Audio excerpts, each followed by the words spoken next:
Hey everybody, it's Jason with Parallel Reality coming back with you today with an article from Red State, and it's actually from March 18th. I almost said May 18th. Yes, it's from the future, maybe even the past. Who knows? But it says, Shock, Terrorism How-To Guide being distributed to American college students. And of course, it's by the people wearing the keffiyeh, who are just, shit people. So let's go ahead and get into this. And I'm not monetized, so I swore at the very beginning of the video, so whatever. It says, just when we assumed things couldn't get worse, along comes worse to remind us that we should be careful about assuming. Case in point. On Tuesday, we learned that a shadowy group is circulating a terrorist how-to guide among students. American college students at Columbia University, which is the least surprising news I've ever heard, and presumably other institutions as well. That's probably pretty likely. It says, this little blood red guide, we note, was produced by a group that celebrated the Hamas October 7th attacks on Israel. It contains tips like, Step 1, create a cell. A cell is an autonomous group taking actions without detection as part of Palestine Action Underground. So I would say that group probably could be called a domestic terrorist or just a terrorist group at this point. If you're distributing these materials and you're naming yourself as part of it, well, there you go. It says, to build your cell, it is crucial that you only invite trusted people to take part in it. You don't need loads of people either. Keeping the cell small makes it more secure. And then what is the cell to do? Read on. It says, Step 2, pick a target. The starting point for research is to make sure they spelled your, they used the wrong your. That's why the sick part is there.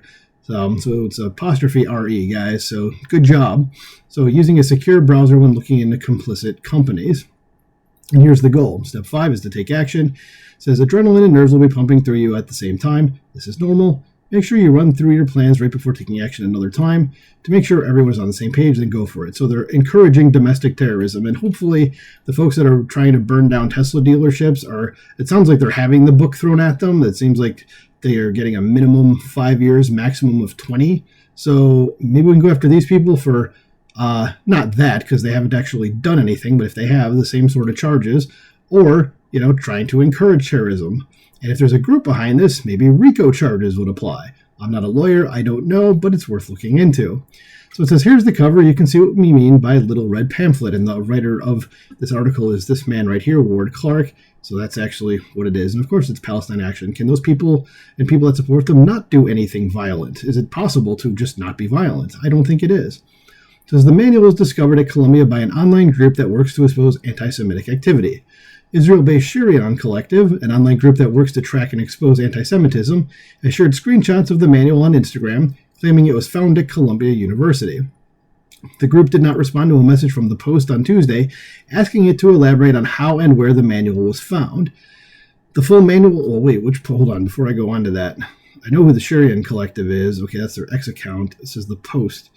But what Post? I'm assuming Washington Post. Could be the New York Post. Doesn't actually say. Hold on, because I wanted to say, because I'm like, the reason I'm thinking about that is because I was thinking, like, if it's the Post and they didn't respond, it's probably the Washington Post, because these guys probably know what the Washington Post is not going to be with them. So, but if it's the New York Post, that'd be strange of them not to respond, because the New York Post would not be anti-Israel. The Washington Post is. Anyway, let's just keep going on with this. Says the full manual goes into great detail on everything from creating a cell of troublemakers to evading detection from law enforcement after committing criminal acts in the name of the cause. Activists are advised to conduct reconnaissance missions, taking note of things such as security presence or police patrols, and whether the site has any cameras, alarms, or barbed wire fences. How high a ladder would be needed to get over the fences, the guide notes, and that's not even like the right way to word that sentence. Jesus. Says the missive's all-important step 4, plan your action, is where it veers into offering specific tactics for how to disrupt. They wrote disrupt. Okay, if you're going to distribute one of these things on the campus, maybe you want to get someone who actually writes in English.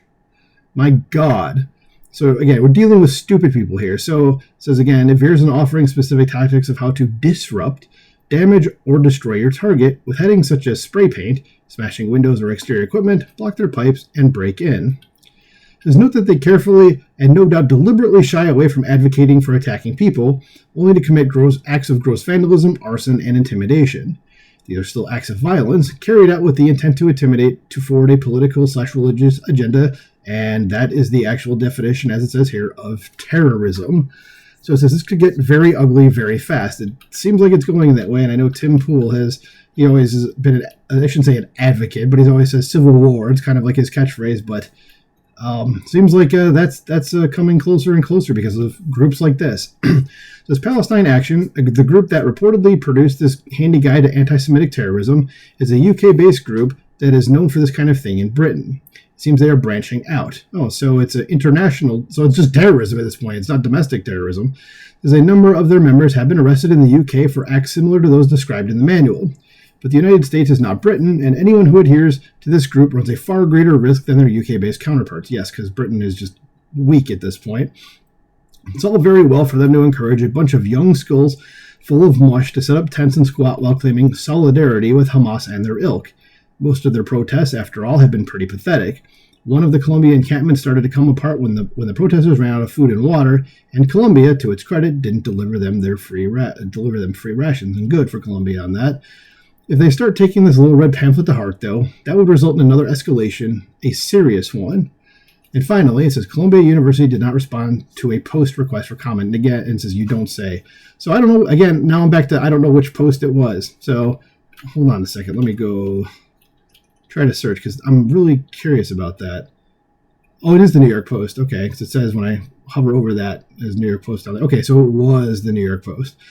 Okay, now I'm going like, well, why didn't they respond? Maybe they were just busy or something because the New York Post is friendly, as I will put it. So, and I'm not surprised Columbia University didn't respond to the New York Post because, yeah, they know that to them, the New York Post is probably not friendly. Anyway, morons be morons. Let me know what you think about this in the comments below. Do you think we're heading towards civil war or some like domestic strife period? Let me know in those comments below. Like, share, subscribe. Talk to you soon.